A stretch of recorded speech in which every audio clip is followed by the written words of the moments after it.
Do you have to be a Christian to go to heaven? That is a very good question, and I think it's very important because a lot of churchgoers, a lot of professing Christians are often quite adamant, they're quite strong about the need for people to actually be a Christian to make it to heaven, and they say that unless someone is a Christian, they are damned to spend eternity in hell. And so what I want to actually clarify to start with is that most people who go to church each week and consider themselves Christians, they've not actually even met the most fundamental, the most basic requirement for Christianity as laid down by Jesus. If you're not familiar with this basic requirement, if you can read it for yourself in Luke 14, verse 33, he says, "Whoever does not forsake all that he owns cannot be my disciple. Whoever does not forsake all that he owns cannot be my disciple." And this is a verse that most churchgoers are not even aware actually exists in the Bible. And to put it in context for you, it's not like it's some kind of isolated proof text. I mean, if you look at Acts chapter 2 and Acts chapter 4, Acts 2 verse 44 to 45, Acts chapter 4 verse 32 to 35, you will see that the early church, they actually practiced this teaching of forsaking everything they had. They shared it all in common. They let go. If you look at Luke 11 verse 41 or Luke 12 verse 33 or even Luke 18 verse 22, you'll see that Jesus is repeating the same admonition for people to let go of their possessions. And so it's clear that this is not some kind of isolated proof text.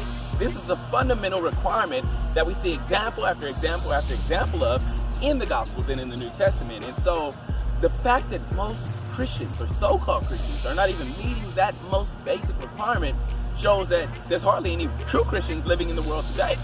And so if that is the case, then you would say that there's hardly anyone that's going to make it to heaven, right? Now, having said that, what I actually want to compare or contrast that with is an example like, for example, in Matthew 25, you have the parable of the sheep and the goat.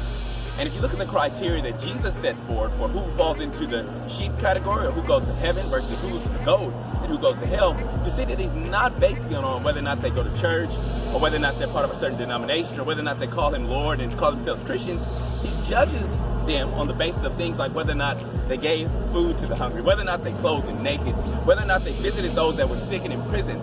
Those are the kind of works that evidence the kind of faith, the kind of love that Jesus was actually looking for. And so what I really want to put forward to people who might be asking that question is that rather than concerning yourselves with titles, whether you're Christian or not, whether you're a Protestant or Catholic, whether or not you fall under any of these labels, do you have the two main things that God seems to be consistently looking for as we study the Bible, as we study the Gospels, as we look at the New Testament? Do you have faith and do you have love? If those two things are working in your life, then I believe that by Christ's saving grace, you can have eternal life.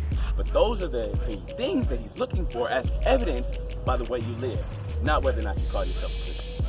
So I think if someone watching this, if you don't get anything else out of this video, know this: A, you cannot actually be a Christian. You can't be a disciple. And bear in mind, in Acts chapter 11, verse 26, we learned that a disciple and Christian are actually the same thing. So you cannot be a Christian if you don't forsake all that you own.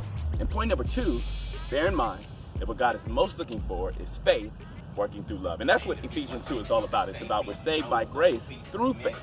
And faith without works is dead. They say get some money, we'll be happy then, but we seeking for the kingdom of God within. Jesus is really our realest friend. His eternal kingdom and will never end.